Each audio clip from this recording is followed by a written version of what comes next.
ജനിച്ച നാള് മുതൽ നമ്മൾ കേൾക്കുന്നതെല്ലാം അസത്യമാണ്. ഞാൻ ആരാണ് എന്ന് ചോദിക്കുമ്പോൾ നീ ഇന്നയാളാണെന്ന് പറഞ്ഞു തന്നത് എൻ്റെ മാതാവും പിതാവും എൻ്റെ അടുത്ത് നിന്നവരും എൻ്റെ രാജ്യവുമാണ്. എൻ്റെ രാജ്യം പറഞ്ഞു നീ ഇന്ന രാജ്യക്കാരനാണ്. എൻ്റെ മാതാവും പിതാവും പറഞ്ഞു, സമൂഹം പറഞ്ഞു നീ ഇന്ന വീട്ടുകാരനാണ്, നിൻ്റെ പിതാവിതാണ്, നിൻ്റെ മാതാവിതാണ്. ശരിക്കും സത്യം എന്താണ്? ഞാൻ ആരാണ് എന്നുള്ള ചോദ്യത്തിന് നമുക്കിതൊക്കെയാണ് പറയാൻ കഴിയുന്നതെങ്കിൽ നമ്മളൊരു അസത്യത്തിൽ തന്നെയാണ്.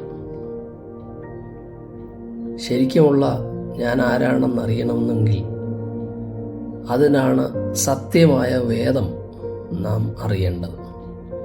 അസത്യങ്ങളുടെ കൂടാരങ്ങളിൽ നിന്ന് സത്യമായ യാഥാർത്ഥ്യത്തിലേക്ക് നമ്മെ കൊണ്ടുപോകുന്ന വേദത്തെയാണ് സത്യവേദം എന്ന് പറയുന്നത്.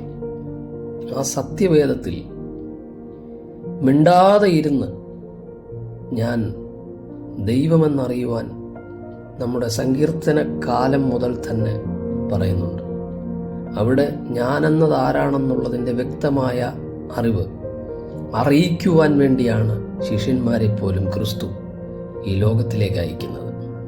നിങ്ങൾ എൻ്റെ സാക്ഷികളാകും. ആരാണ് ഈ എൻ്റെ?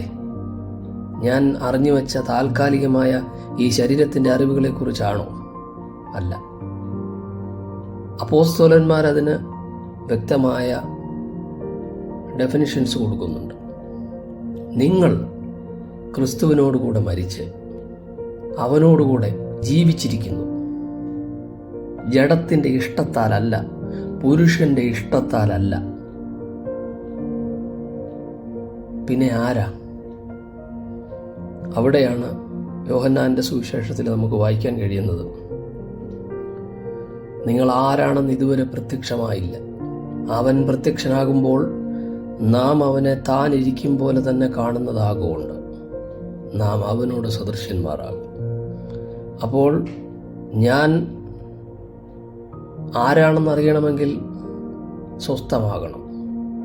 ഈ കാണുന്നതിൻ്റെ അയാഥാർത്ഥ്യങ്ങളെയൊക്കെ മനസ്സിലാക്കി നിലനിൽക്കുന്നതിന് ക്ഷയം, മാലിന്യം, വാട്ടം എന്നിവയില്ലാത്ത അവകാശത്തിനായി നമ്മെ വീണ്ടും ജനിപ്പിച്ചിരിക്കുന്നു എന്ന സത്യം മനസ്സിലാക്കി കഴിയുമ്പോൾ നാം സ്വസ്ഥതയിലാകും.